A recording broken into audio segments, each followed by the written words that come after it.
ಕೊಪ್ಪಳದಲ್ಲಿ ನಡೆದ ಭೀಕರ ಕೊಲೆ ಪ್ರಕರಣವೊಂದರಲ್ಲಿ ಪತ್ನಿ ಮತ್ತು ಅವಳ ಪ್ರಿಯಕರನ ಬಂಧನವಾಗಿದೆ. ನೇತ್ರಾವತಿ ಎಂಬ ಪತ್ನಿ ತನ್ನ ಪ್ರಿಯಕರ ಸೋಮಪ್ಪನ ಸಹಾಯದಿಂದ ತನ್ನ ಪತಿ ದ್ಯಾಮಣ್ಣನನ್ನು ಕೊಲೆ ಮಾಡಿದ್ದಾಳೆ.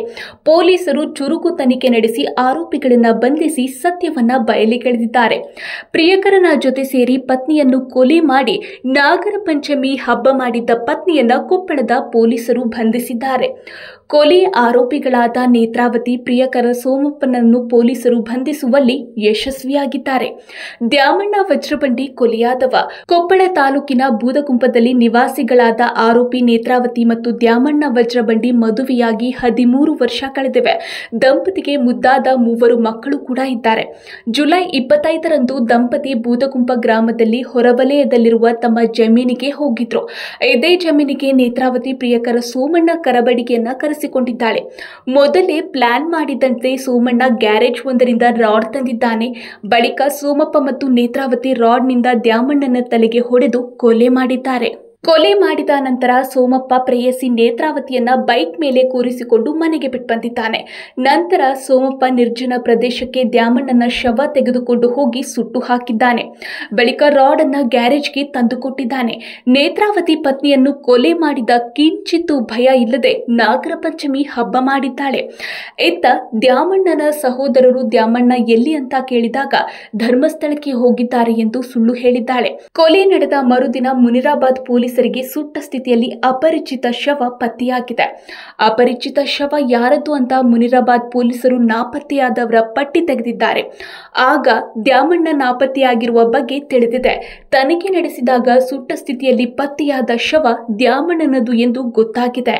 ಇತ್ತ ಮನೆಯವರಿಗೆ ನೇತ್ರಾವತಿ ದಾರಿ ತಪ್ಪಿಸಿದ ಹಿನ್ನೆಲೆಯಲ್ಲಿ ದ್ಯಾಮಣ್ಣ ಮನೆಯವರು ದೂರು ಕೊಟ್ಟಿರಲಿಲ್ಲ.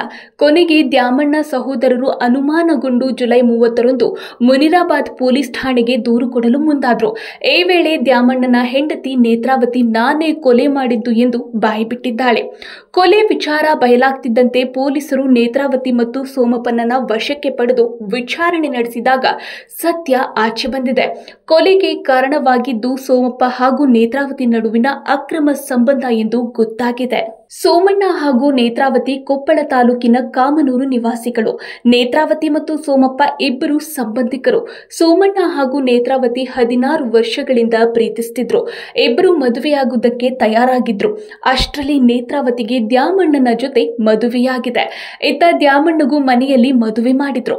ತಮಗೆ ಬೇರೊಬ್ಬರ ಜೊತೆ ಮದುವೆಯಾಗಿದ್ರು ನೇತ್ರಾವತಿ ಮತ್ತು ಸೋಮಪ್ಪ ವಿವಾಹವಾಗಲು ಮನಸ್ಸು ಮಾಡಿದ್ರು. ಆದರೆ ಕೊನೆ ಕ್ಷಣದಲ್ಲಿ ಮದುವೆಯಿಂದ ಹಿಂದೆ ಸರಿದಿದ್ರು. ಇದಾದ ಬಳಿಕ ಇಬ್ಬರ ನಡುವೆ ಗೆಳೆತನ ಹಾಗೆ ಮುಂದುವರೆದಿತ್ತು. ನೇತ್ರಾವತಿ ಗಂಡ ದ್ಯಾಮಣ್ಣನಿಗೂ ಈ ವಿಚಾರ ಗೊತ್ತಿತ್ತು ಕೂಡ. ಸೋಮಪ್ಪನು ಪ್ರೇಯಸಿ ನೇತ್ರಾವತಿ ಮನೆಗೆ ಬಂದು ಹೋಗಿ ಮಾಡ್ತಿದ್ದನು. ಕೆಲವು ಬಾರಿ ಗಂಡ ದ್ಯಾಮಣ್ಣ ಸೋಮಪ್ಪನ ಬಳಿ ಪತ್ನಿ ನೇತ್ರಾವತಿಯನ್ನ ಬಿಟ್ಟು ಹೋಗುತ್ತಿದ್ದನು. ಸಂಪತ್ತಿಕ ಎಂಬ ಕಾರಣಕ್ಕೆ ದ್ಯಾಮಣ್ಣ ನೇತ್ರಾವತಿಯನ್ನು ಸೋಮಪ್ಪನ ಜೊತೆ ಸಂತೆ ಹಬ್ಬಕ್ಕೆಂದು ಊರಿಗೆ ಕಳಿಸುತ್ತಿದ್ದನು. ಇಬ್ಬರ ನಡುವೆ ಇದ್ದ ಅಕ್ರಮ ಸಂಬಂಧದ ವಿಚಾರ ದ್ಯಾಮಣ್ಣನಿಗೆ ಕೊನೆಗೆ ಗೊತ್ತಾಗಿದೆ. ಮನೆಯಲ್ಲಿ ಮಕ್ಕಳು ಎದೆ ಎತ್ತರಕ್ಕೆ ಬೆಳೆಯುತ್ತಿದ್ದಾರೆ. ಇದನ್ನೆಲ್ಲ ಬಿಟ್ಟು ಬಿಡು ಅಂತ ದ್ಯಾಮಣ್ಣ ಪತ್ನಿ ನೇತ್ರಾವತಿಗೆ ಬುದ್ಧಿ ಮಾತು ಹೇಳಿದ್ದಾನೆ. ಆದರೂ ನೇತ್ರಾವತಿ ಪತಿಯ ಮಾತು ಕೇಳಲಿಲ್ಲ. ಸೋಮಪ್ಪನ ಜೊತೆ ಅಕ್ರಮ ಸಂಬಂಧ ಮುಂದುವರಿಸಿದ್ದಾಳೆ. ಇದಕ್ಕೆ ದ್ಯಾಮಣ್ಣ ವಿರೋಧ ವ್ಯಕ್ತಪಡಿಸಲು ಆರಂಭಿಸಿದಾಗ ಇಬ್ಬರು ಸೇರಿಕೊಂಡು ಕೊಲೆ ಮಾಡಿದ್ದಾರೆ. ನಾನು 86 kg ಇದ್ದವಳು 71 kg ಬಂದಿದ್ದೇನೆ. ವಯಸ್ಸಾದ್ಮೇಲೆ ಸ್ಮಾರ್ಟ್ ಆಗಿ ಕಾಣ್ತೀರ ಅಂದ್ರೆ ಜಿನ್ನಿ. 126 kg ವೇಟ್ ಇದೆ. ನಾವು ಈಗ 114 kg ಲೆಕ್ಕ ಬಂದಿದ್ದೀವಿ. ಯಾವುದೇ ಸೈಡ್ ಎಫೆಕ್ಟ್ ಆಗಿಲ್ಲ. 84ರಿಂದ 50 kg ಬಂದೆ. ಆಮೇಲೆ ಸಣ್ಣಗೆ ಫಿಟ್ ಆಗಿದ್ದೀನಿ. ಅದಕ್ಕೆ ನಾನು ಯೂಸ್ ಮಾಡ್ತಾ ಇರೋದು ಜೀನಿ ಸ್ಲಿಮ್. 84ರಿಂದ 50 kg ಬಂದೆ. ಆಮೇಲೆ ಸಣ್ಣಗೆ ಫಿಟ್ ಆಗಿದ್ದೀನಿ. ಅದಕ್ಕೆ ನಾನು ಯೂಸ್ ಮಾಡ್ತಾ ಇರೋದು ಜೀನಿ ಸ್ಲಿಮ್. ಸಣ್ಣ ಆಗಕ್ಕೆ ಜೀನಿ ಸ್ಲಿಮ್ ಯೂಸ್ ಮಾಡದೆ ಹೆಲ್ದಿನೂ ಅದೇ. ನೀವು ಸಣ್ಣ ಆಗ್ಬೇಕಾ, ಹೆಲ್ದಿ ಆಗ್ಬೇಕಾ? ಹಾಗಿದ್ರೆ ಜೀನಿ ಸ್ಲಿಮ್ ಯೂಸ್ ಮಾಡಿ. ಹೇ, ಸಣ್ಣ ಆಗೋದಕ್ಕೆ ಯಾವುದೋ ಪ್ರಾಡಕ್ಟ್ ಹೇಳ್ತಾ ಇದ್ದಾಳೆ, ಏನಾದರೂ ಸೈಡ್ ಎಫೆಕ್ಟ್ಸ್ ಇದೆ ಅಂತ ಯೋಚನೆ ಮಾಡ್ತಾ ಇದ್ದೀರಾ? ಖಂಡಿತ ಇಲ್ಲ.